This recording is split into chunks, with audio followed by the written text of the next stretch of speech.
হয়, মই বৰ্তমান উপস্থিত আছোঁ নুমলীগড়ৰ কাষৰীয়া যি মৰঙী মৌজা। এই মৰঙী মৌজাৰে ৩৯ নং ৰাষ্ট্ৰীয় ঘাইপথৰ কাষতে মই উপস্থিত আছোঁ আৰু মোৰ সহযোগী মাছুম আছে। মাছুমক মই পোনে পোনে দেখাবলৈ অনুৰোধ কৰিম যে এয়াই হৈছে ৩৯ নং ৰাষ্ট্ৰীয় ঘাইপথ।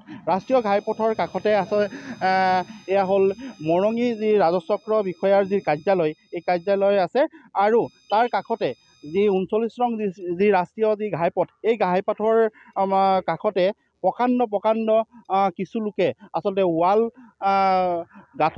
ৱাল দিছে আৰু যাৰ ফলত যি আচলতে বন্য হস্তি অহা যোৱাৰ যি পথ, এই পথটো সম্পূৰ্ণৰূপে বন্ধ হৈ গৈছে।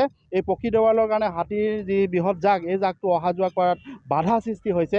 চাৰি লোকে এক অভিযোগ কৰিছে যে আচলতে এইটো আচলতে হাতীৰ যি দণ্ডি বুলি তেখেতসকলে কৈছে আৰু বন্ধ হৈ যোৱাৰ কাৰণে এই ৱাল দি দিয়াৰ ফলত যি বন্ধ হৈ গৈছে এই পথটোৰ বন্ধ হৈ যোৱাৰ কাৰণে ইয়াৰ যি কাষৰীয়া যি গাঁওসমূহ আছে, এই হালোৱা গাঁও, লগতে ক'ব লাগিব ৰাষ্ট্ৰীয় ঘাইপথৰ ইটো পাৰত যি পাৰ্বতীপুৰ, এই অহা যোৱাৰ যেতিয়া এই পথটো বন্ধ হৈ গৈছে, যাৰ ফলত হাতীৰ জাকটোৱে যোনখন গাঁৱতেই প্ৰৱেশ কৰিছে সেইখন গাঁৱতেই আচলতে বহু ক্ষতি কৰিছে এই হাতীৰ জাকটোৱে।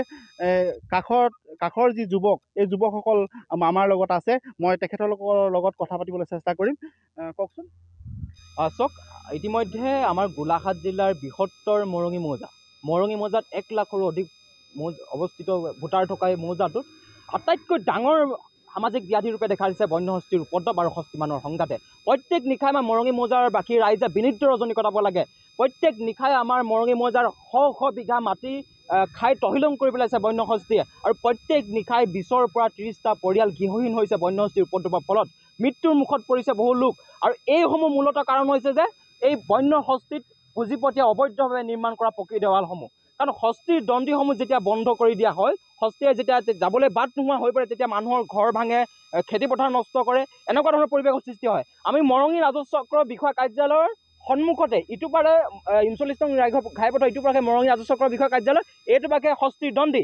আৰু আমি বাৰম্বাৰ মৰঙী ৰাজচক্ৰ বিষয়া কাৰ্যালয়ত আমি গোলাঘাট জিলা বন বিষয়াক, গোলাঘাট জিলা প্ৰশাসনক আমি লিখিত কথা কৈ আহিছিলোঁ যে এইটো হস্তীৰ দণ্ডি, এইটো শীঘ্ৰে হস্তীৰ দণ্ডি নিৰ্মাণ কৰা পকী দেৱালসমূহ ভাঙি পেলাব লাগে। এই কথা নুশুনাৰ ফলত পৰহি দিনা হাতীয়ে নিজে, আপোনালোকে দেখিছে, ৱাল ভাঙি পৰি আছে, হাতীয়ে নিজৰ বাট উলিয়াবলৈকে হাতীয়ে সেই পকী দেৱালসমূহ ভাঙিবলৈ বাধ্য হৈছে। গতিকে আমাৰ এটা কথা স্পষ্ট, ন্যায়ালয়ে ইতিমধ্যে ৰায়দান দি থৈছে যে হস্তীৰ দণ্ডিত কেতিয়াও অবৈধভাৱে দেৱাল দিব নোৱাৰে। হস্তীৰ দণ্ডি সদায় মুক্ত হৈ থাকিব লাগিব, হস্তীৰ দণ্ডি যেতিয়া মুকলি হৈ থাকিব লাগিব। আৰু আমাৰ এটা দাবী, আমাৰ ৰাইজ জনজীৱনৰ সুৰক্ষিত স্বাৰ্থত, মৰঙী মৌজা ৰাইজৰ কৃষিভূমি সুৰক্ষিত স্বাৰ্থত, আমাৰ বাসস্থান সুৰক্ষিত স্বাৰ্থত, আমাৰ মানুহৰ জনজীৱনৰ সুৰক্ষিত ভৱিষ্যত নিশ্চিতৰ কাৰণে এই হস্তীৰ দণ্ডিত থকা অবৈধ দেৱাল শীঘ্ৰে ভাঙি পেলাব লাগিব।